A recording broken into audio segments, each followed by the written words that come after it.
Hi friends, welcome to my channel. இன்னைக்கு நம்ம channel recipe என்னன்னா செட்டிநாடு முட்டைக்கறி எப்படி செய்யறதுன்னு பார்க்கலாம். அதுக்கு முன்னாடி ஈஸியான டேஸ்டான ரெசிபிக்கு என்னோட சேனலை சப்ஸ்கிரைப் பண்ணாதவங்க சப்ஸ்கிரைப் பண்ணிக்கோங்க. வாங்க வீடியோக்குள்ள போலாம்.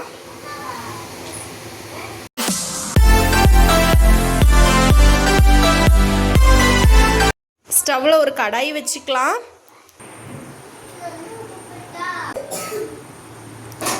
மூணுலேருந்து 4 டீஸ்பூன் ஆயில், கசகசா 1 ஸ்பூன்,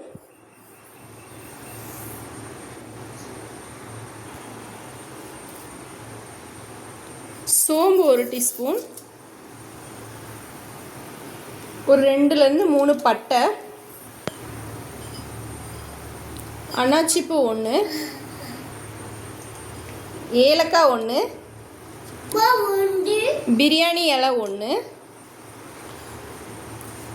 கடற்பாசி ஒரு 2,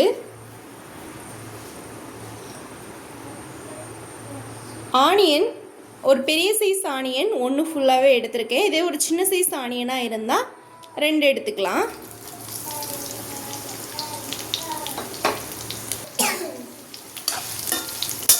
ஓரளவு நல்லா வதங்க விட்டுக்கலாம்.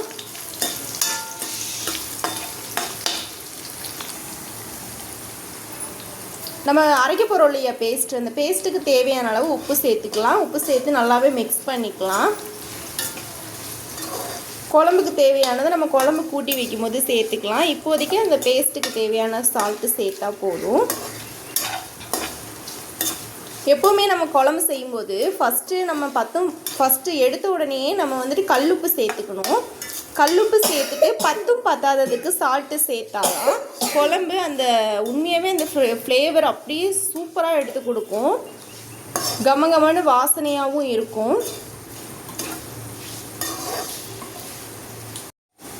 ஓரளவு ஆனியன் கண்ணாடி பதம் வந்த உடனே நம்ம 3 தக்காளி பழம் எடுத்திருக்கேன்.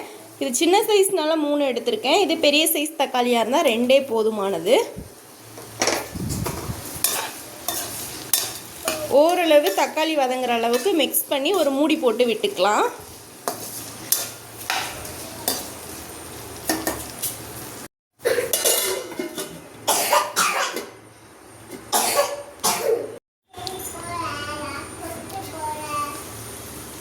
ஓரளவு வதங்கிருச்சு. இந்த அளவு வதங்கினா போதும். மிக்ஸி ஜாரில் மாற்றிக்கலாம்.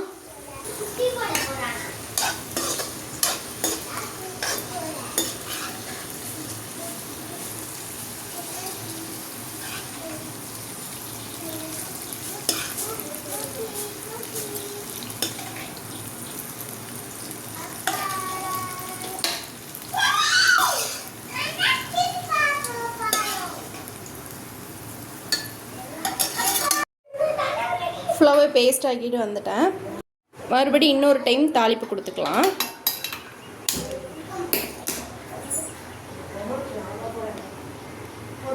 ஒன்றுலேருந்து 2 டீஸ்பூன் ஆயில் விட்டுக்கலாம்.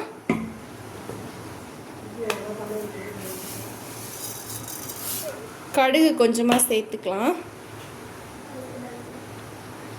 பூண்டு ஒரு ஃபுல் பல் பூண்டுமே சேர்த்துக்கலாம். 2 பெரிய வெங்காயம் ஃபுல்லாகவே சேர்த்துக்கலாம். பொடி பொடியாக கட் பண்ணிக்கலாம்.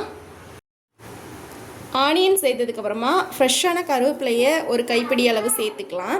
நல்லா மிக்ஸ் பண்ணிக்கலாம். ஆனியன் நல்லா பொன்னிறமாக வர்ற வரைக்கும் வறுத்து விட்டுக்கலாம்.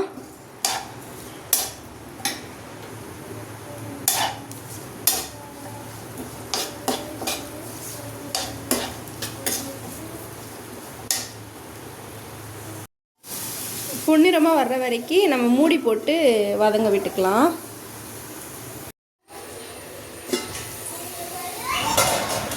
ஓரளவு பொன்னிறமாக வந்துருச்சு. இந்தளவு பொன்னிறம் போதும். இதுக்கு மேலே நம்ம விட்டோம்னா கருகிரும்.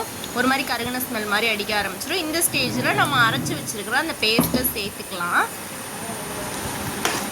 சேர்த்து நல்லா மிக்ஸ் பண்ணி விட்டுக்கலாம்.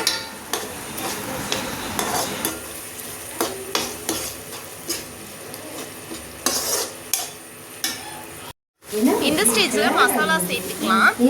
1/2 ஸ்பூன் மஞ்சள் தூள், 1 ஸ்பூன் மல்லித்தூள், 2 ஸ்பூன் 2லேருந்து 3 காரத்துக்கு ஏற்ற மாதிரி சேர்த்துக்கலாம். வத்தல் தூள் இவ்வளவு சேர்த்துருக்கேன். அப்புறம் கரம் மசாலா ஒரு 3லேருந்து 4 ஸ்பூன் நமக்கு காரத்துக்கு ஏற்ற மாதிரி சேர்த்துக்கலாம்.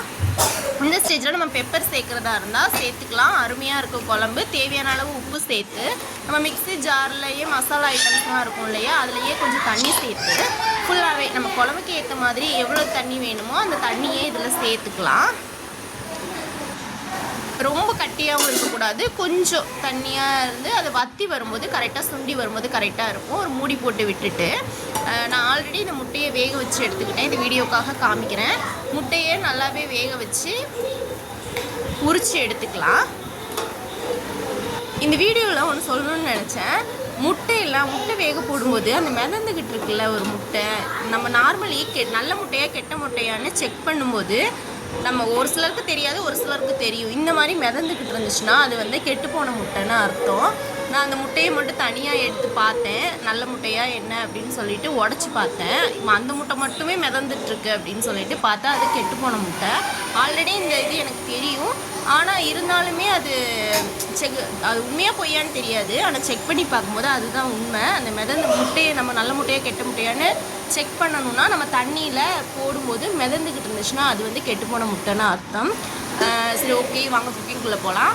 முட்டையை உரிச்சிட்டு அதை ஃபுல்லாகவே கீரல் போட்டுட்டு நம்ம இந்த இது அரைப்பிருக்கு இல்லையா, அது வந்து நல்லா சுண்டி வந்ததுக்கப்புறமா, இந்த சுண்டி வந்துருச்சுல இந்த ஸ்டேஜில் நம்ம முட்டையை போட்டு ரொம்ப போட்டு கிண்டிட்டுலாம் இருக்கக்கூடாது. நம்ம ஆல்ரெடி கீரல் போட்டிருக்குறோம், அதனால் அந்த மசாலாவை அந்த முட்டை மேலே கொஞ்சம் கொஞ்சம் எடுத்து வச்சுட்டு அப்படியே கொஞ்சமாக மல்லி இலை தூவி ஸ்டவ்வை லோ ஃப்ளேமில் வச்சு ஒரு மூடி போட்டு விட்டோன்னா அருமையான சூப்பரான டேஸ்டியான ஒரு கிரேவி, அதாவது செட்டிநாடு முட்டைக்கறி கிரேவி ரெடி ஆயிரும். அவ்வளவுதாங்க, சிம்பிளுங்க செய்முறை. கண்டிப்பாக நீங்களும் உங்கள் வீட்டில் ட்ரை பண்ணி பாருங்கள். இந்த மாதிரி ஈஸியான டேஸ்டான ரெசிபிக்கு என்னோடய சேனலை சப்ஸ்கிரைப் பண்ண மறந்துடாதீங்க. இந்த வீடியோ எண்ட் ஸ்க்ரீனில் நான் ரெசிபிஸ் ஆட் பண்ணுறேன். என்னோடய சேனலுக்கு தொடர்ந்து உங்களோட ஆதரவை கொடுத்து என்னோடய சேனலுக்கான சப்போர்ட்டை தொடர்ந்து கொடுங்க. என்னோடய சேனலில் தொடர்ந்து நீங்கள் பார்க்குறீங்க அப்படின்னா நெக்ஸ்ட்டு நான் என்ன குக்கிங் போடலாம் அப்படின்னு சொல்லிட்டு ஒரு ஐடியா கொடுங்க, கமெண்டில் சொல்லுங்கள். உங்களோட ஒவ்வொரு கமெண்ட்டுமே என்னை ஒரு உந்து சக்தியாக ஒரு செயல்படுத்தும் அப்படின்னு சொல்லிட்டு நான் நம்புகிறேன். ஓகேங்க, இன்னொரு வீடியோவில் பார்க்கலாம். தேங்க்ஸ் ஃபார் வாட்சிங். டாடா, பாய்.